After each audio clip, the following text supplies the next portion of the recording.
Ya, shalom, selamat pagi, saudaraku yang dikasih Tuhan.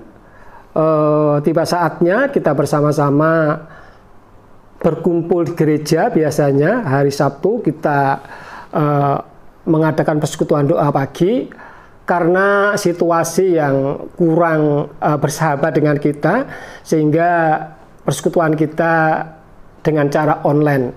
Oleh karena itu, sebelum kita mendengarkan renungan, kita akan memuji Tuhan.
Saudaraku yang dikasihi Tuhan, yuk sebelum kita mendengarkan renungan firman Tuhan, kita akan berdoa terlebih dahulu.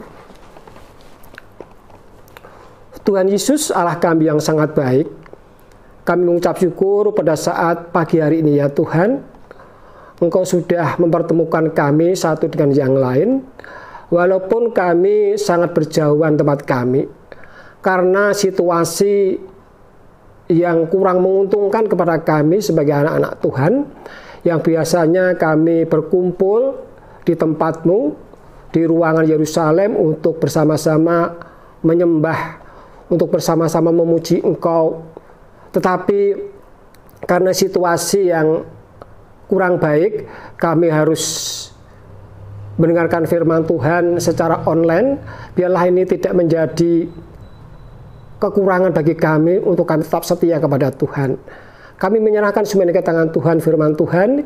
Biarlah Engkau sendiri yang bekerja, Engkau sendiri yang berfirman, mengurapi hamba-Mu yang penuh keterbatasan, sehingga kami boleh merenungkan firman Tuhan dengan baik. Di dalam nama Tuhan kami, Yesus Kristus, kami berdoa. Haleluya. Amin. Ya, saudaraku yang dikasihi Tuhan, tiba saatnya kita akan merenungkan firman Tuhan pada saat pagi hari ini. Yuk kita buka Alkitab kita.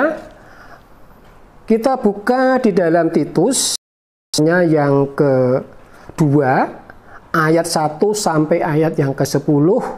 Nanti ditambah dengan Titus pasal yang ketiga, ayat 1 sampai ayat yang ke-8. Saya memberi judul firman Tuhan pada saat pagi hari ini, nasihat firman Tuhan untuk orang-orang percaya, yang ditulis oleh Paulus. Nah, yuk kita baca bersama-sama. Judul di dalam Alkitab kita, kewajiban orang tua, pemuda dan hamba. Saya awali pembacaan kita. Ayat yang pertama. Tetapi engkau beritakanlah apa yang sesuai dengan ajaran yang sehat. Laki-laki yang tua hendaklah hidup sederhana, terhormat, bijaksana, sehat dalam iman, dalam kasih, dan dalam ketekunan. Ayat yang ketiga.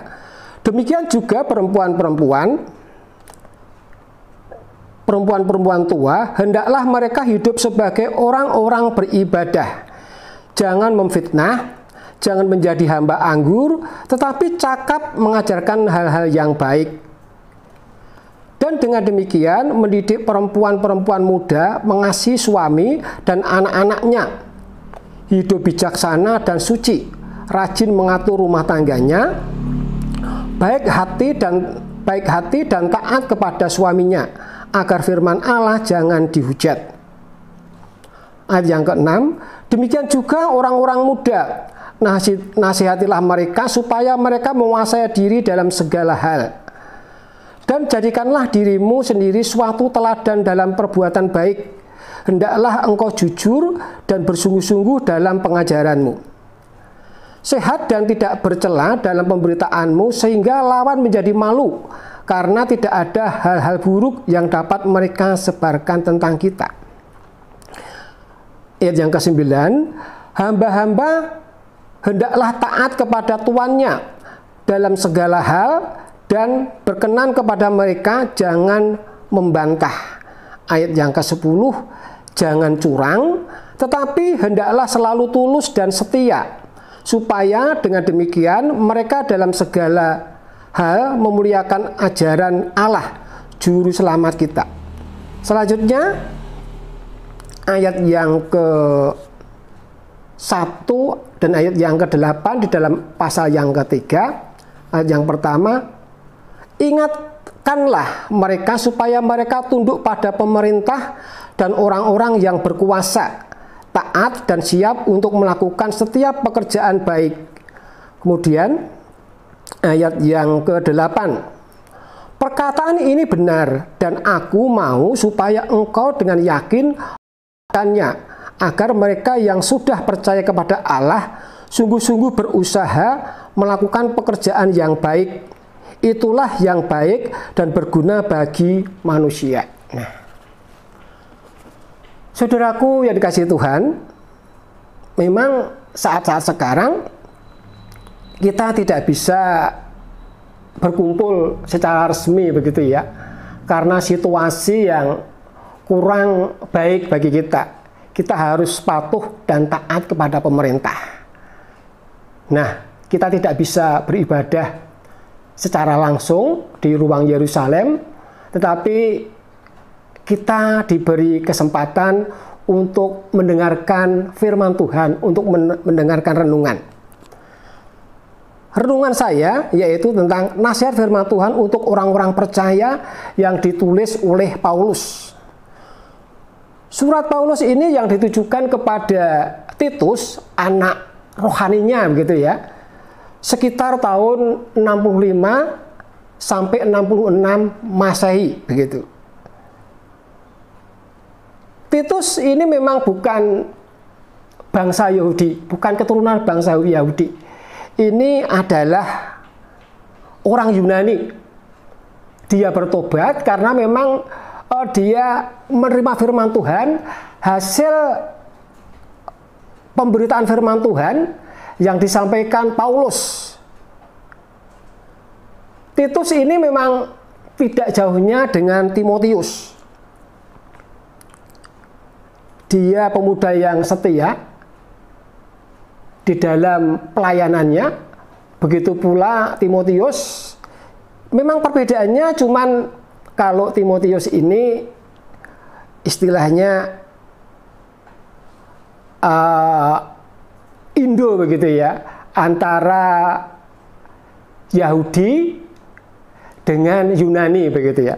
Cuman kalau Titus ini keturunan Yunani. Tapi mereka pemuda yang sangat setia dalam pelayanan. Selalu setia di dalam pendampingan Paulus sebagai rasuli yang setia melayani Paulus di dalam pelayanan.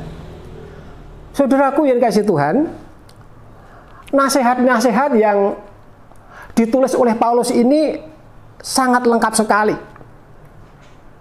Ya, memang ini ditujukan kepada orang-orang percaya. Orang-orang percaya. Yang di situ ditujukan kepada orang tua, laki-laki begitu ya.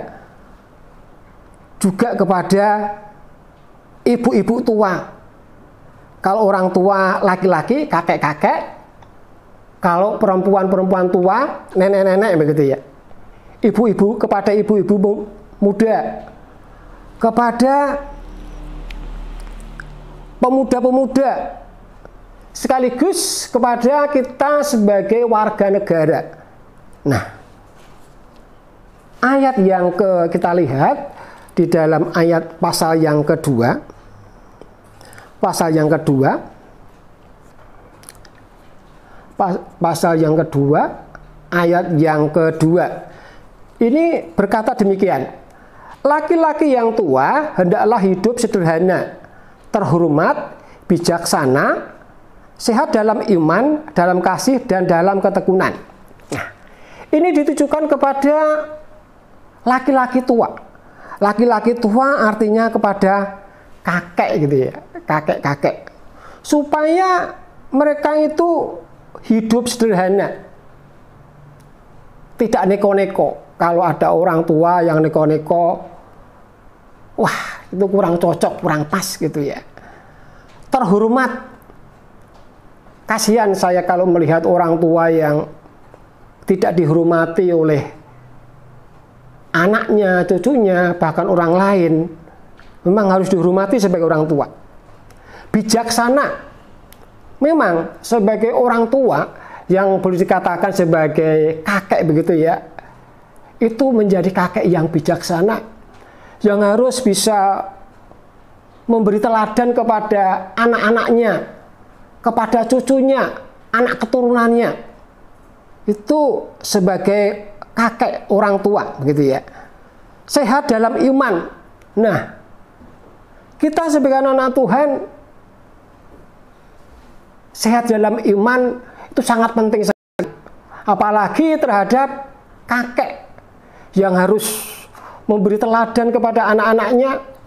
Saya yakin kalau sebagai kakek, sebagai orang tua, rohaninya mapan begitu, pasti anak-anak kita, cucu kita, orang lain yang melihat kita, mereka tidak usah kita suruh-suruh, mereka sudah mapan karena melihat akan kakeknya yang imannya sehat begitu. Dalam kasih dan dalam ketekunan perlu sebagai kakek harus tekun di dalam iman. Kemudian kepada perempuan-perempuan tua. Perempuan-perempuan tua boleh dikatakan sebagai nenek-nenek gitu ya. Demikian juga perempuan-perempuan tua, hendaklah mereka hidup sebagai orang-orang beribadah. Jangan memfitnah, jangan menjadi hamba anggur, tetapi cakap mengajarkan hal-hal yang baik. Nah, ini kepada nenek-nenek, hendaklah mereka hidup sebagai orang-orang beribadah. Bapak Ibu yang dikasihi Tuhan, sering kita melihat di dalam kita bergereja orang yang setia, kebanyakan ibu-ibu, mereka rajin beribadah. Walaupun mereka tidak datang beribadah, mereka siap untuk dilayani. Mungkin tubuhnya yang lelah, tubuhnya yang sakit, mereka tidak bisa berjalan, tetapi ibu-ibu ini tetap setia dalam ibadah sehingga minta dilayani. Nah,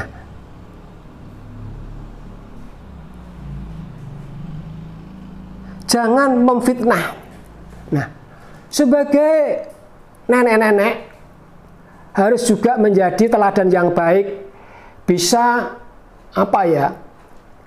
menciptakan suatu suasana yang damai, suasana yang tenang di dalam, baik itu di rumah tangga, di kampung halaman, apalagi kita sebagai warga jemaat, supaya kita jangan mempunyai mulut yang orang Jawa mengatakan mulut ember.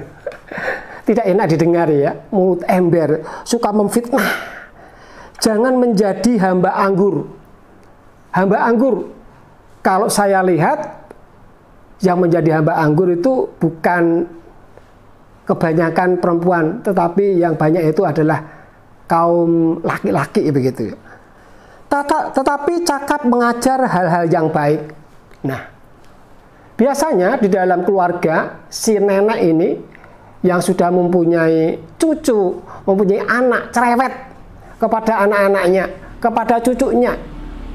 Mereka cerewet bukan karena lidahnya yang mulutnya yang suka ngomong tuh enggak. Memang itu mengajarkan kepada anak-anaknya tentang hal-hal yang baik. Kalau dalam keluarga, ibu ini kalau tidak cerewet, apa-apa didiamkan, bagaimana?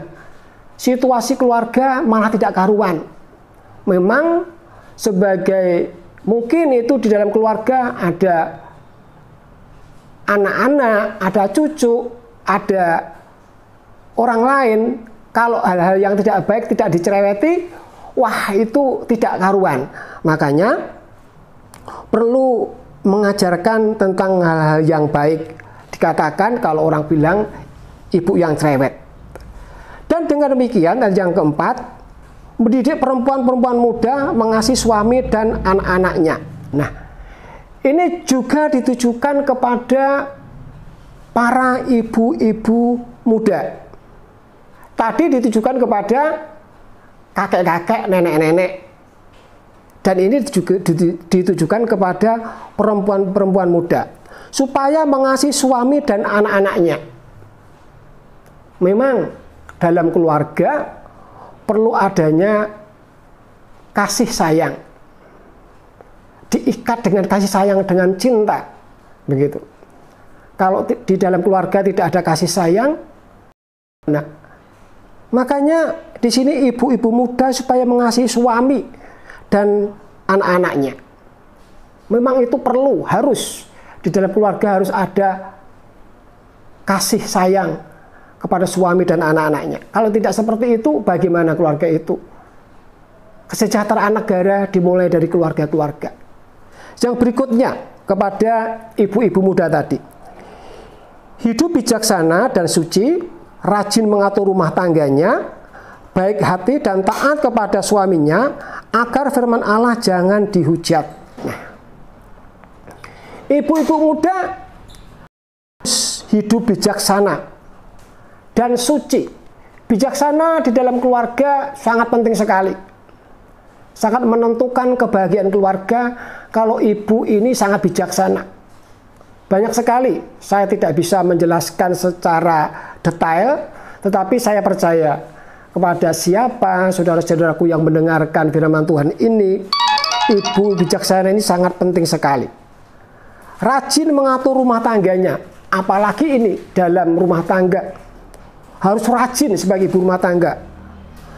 Baik hati dan taat kepada suaminya. Nah, semuanya sangat penting. Baik hati dan taat kepada suaminya. Ini adalah istri yang ideal. Istri yang baik. Baik hati, taat kepada suaminya. Kalau baik hati saja tidak cukup kalau tidak taat kepada suaminya. Kepala keluarga adalah suami. Kalau istri walaupun baik hati, tidak taat kepada suaminya, itu tidak baik. Harus dilengkapi dengan ini. Makanya firman Tuhan mengatakan agar firman Allah jangan dihujat. Kalau ada keluarga-keluarga yang janggal, walaupun keluarga itu berkecukupan, walaupun keluarga itu kelihatannya sejahtera, tetapi suaminya cari kesenangan sendiri, istrinya cari kesenangan sendiri, maka banyak orang yang akan menghujat. Loh, katanya keluarga Kristen, orang percaya, kok seperti itu? Nah, ini untuk menjagai omongan-omongan dari luar. Kalau keluarga yang sudah seperti ini, keluarga yang luar biasa. Kemudian, untuk pemuda-pemuda, ayat yang ke-6.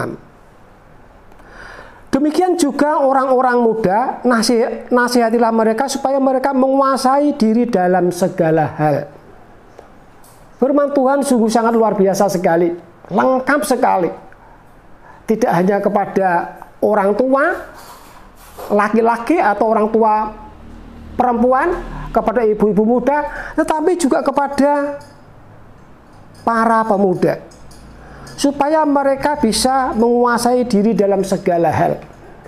Lengkap sekali. Kalau menguasai diri dalam segala hal, kalau itu dijelentrehkan, wah banyak sekali. Saya percaya, saudara-saudara semua sudah bisa menangkap apa yang saya katakan. Menguasai diri dalam segala hal. Banyak orang yang kurang bisa menguasai diri. Mengucapkan kata-kata yang dampaknya yang tidak baik, menimbulkan kericuan karena senangnya naik kendaraan tidak bisa menguasai diri, gaspol, gabres, apa yang terjadi? Kacau, keluarganya tidak karuan. Menguasai diri itu penting dalam segala hal, apalagi kita sebagai anak-anak Tuhan. Wajib itu hukumnya menguasai diri. Nah, saudaraku yang kasih Tuhan, selanjutnya ayat yang ke-9 langsung saja ini ya. Dari ayat yang ke-6 langsung saja ayat yang ke-9. Yang berkata demikian. Ini ditujukan kepada hamba-hamba. Hamba-hamba hendaklah taat kepada tuannya dalam segala hal dan berkenan kepada mereka. Jangan membantah. Ayat yang ke-10, jangan curang, tetapi hendaklah selalu tulus dan setia, supaya dengan demikian mereka dalam segala hal memuliakan ajaran Allah, juru selamat kita. Hamba-hamba hendaklah taat kepada tuannya. Nah, jangan membantah. Hamba-hamba ini berarti termasuk orang pekerja-pekerja. bisa bekerja di pabrik, bisa bekerja di instansi pemerintah, atau bekerja di mana saja. Di situ ada bos yang mengatur, yang mempunyai wewenang di dalam mengatur pekerjaannya. Kita harus taat kepada Tuhan, dan kita jangan suka membantah kepada bos kita. Kalau kita membantah, bos kita akan marah. Bos kita akan menilai kita tentang hal-hal yang, wah, anak ini tidak bisa diatur, maunya senang sendiri, sehingga kita dikurangi kita kurang disayangi oleh bos. Nah, kemudian yang tidak kalah penting, langsung kita masuk ke dalam pasal ketiga.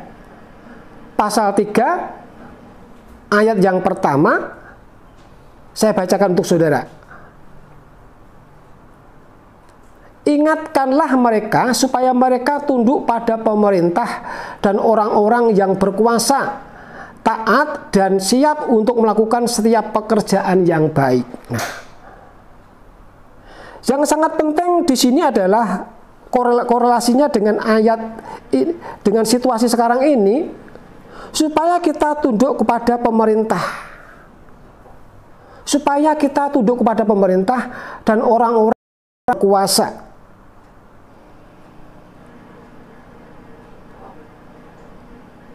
Untuk melakukan setiap pekerjaan yang baik. Saudaraku yang kasih Tuhan,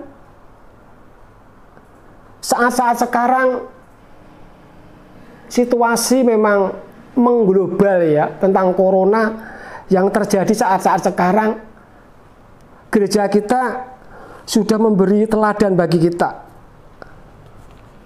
Taat kepada pemerintah. Dan ini memang ditujukan kepada semua warga negara, semua instansi-instansi yang ada, termasuk gereja-gereja, termasuk rumah-rumah ibadah yang lain. Supaya kita yang namanya social distancing gitu ya, supaya kita menghindari kerumunan-kerumunan massa, membatasi begitu ya. Di tempat lain ibadah harus ada jarak. Kalau ada acara-acara yang sifatnya massal, itu memang dianjurkan jangan dulu, karena situasi saat sekarang yang seperti itu. Kita memutus yang namanya penyebaran corona. Jarak paling tidak 1 meter sampai 1,5 meter kalau kita berkumpul di situ. Oleh karena itu, gereja kita, Gereja Gia Condrokusumo, sudah melaksanakan anjuran. Di antaranya adalah social distancing, jaga jarak, menghindari kerumunan massa. Ibadahnya secara online. Walaupun kita beribadah secara online, kalau kita benar-benar melaksanakan, mengikuti acara-acara firman Tuhan, kita akan diberkati.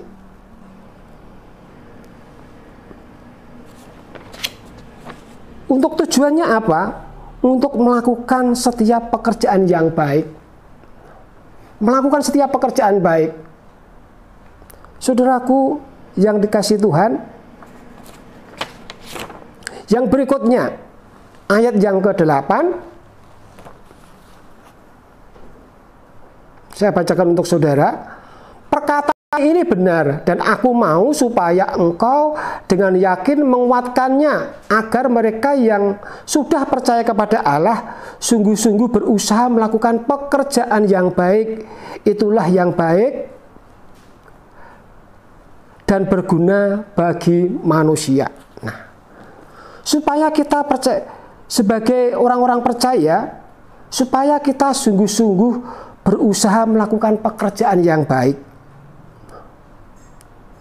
Melakukan pekerjaan yang baik itu memang harus diusahakan. Tidak secara otomatis gitu ya. Harus ada keseriusan di dalam melaksanakan pekerjaan yang baik. Sebagai anak-anak Tuhan, supaya kita jangan dicela oleh orang lain. Walaupun kita setia kepada Tuhan, kita tidak ada usaha untuk melakukan pekerjaan yang baik, itu semuanya tidak bisa. Pekerjaan baik banyak sekali. Kita sebagai warga negara tadi sudah dianjurkan di dalam Titus tadi, kita harus tunduk kepada pemerintah dan orang-orang yang berkuasa, taat dan siap untuk melakukan pekerjaan yang baik. Ini sudah diteladani oleh Tuhan kita Yesus Kristus. Kalau kita melihat Tuhan Yesus Kristus, itu contoh yang terbaik bagi kita.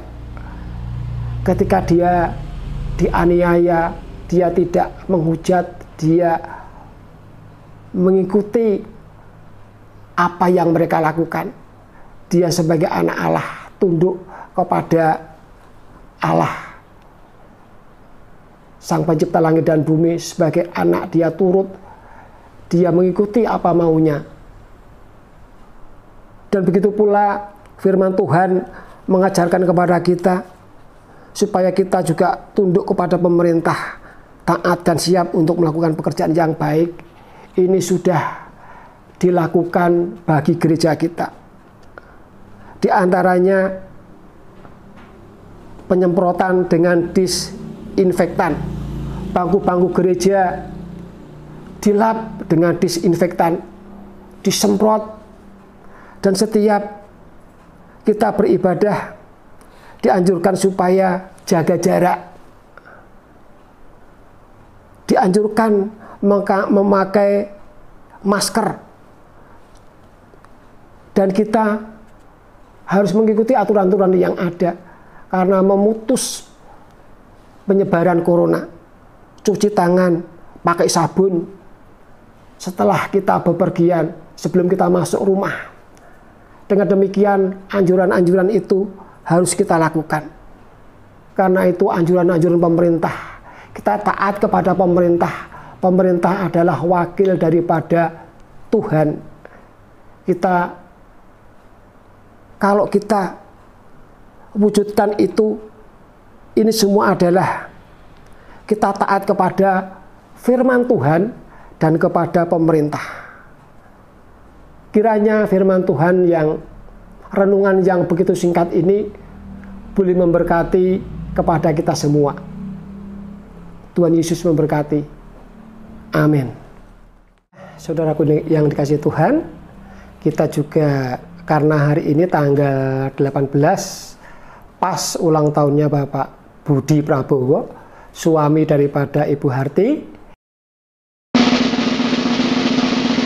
kita sekaligus mendoakan beliaunya bersama keluarga.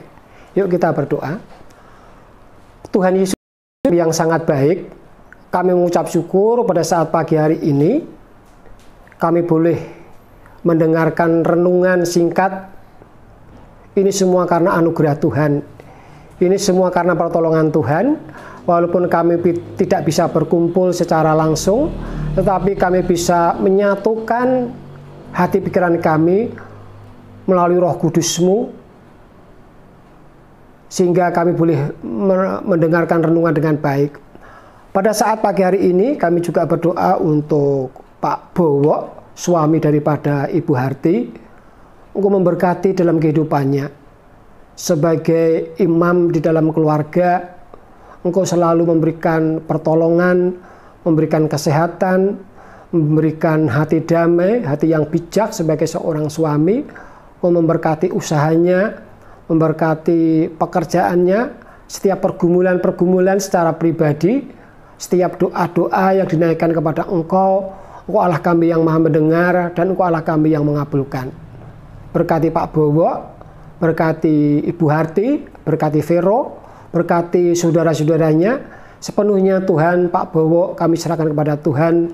Dengan usia yang Tuhan tambah ini, menjadi bapak yang baik, menjadi imam yang baik di dalam keluarganya.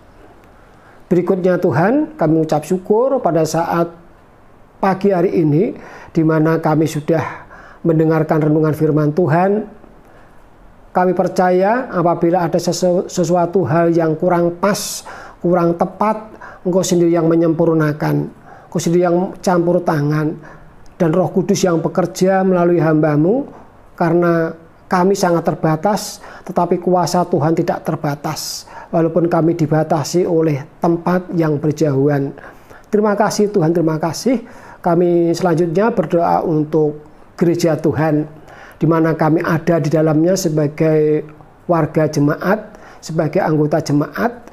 Kami serahkan gereja-Mu di dalam setiap program yang ada, acara-acara yang ada. Kami menyerahkan semuanya ini ke tangan Tuhan.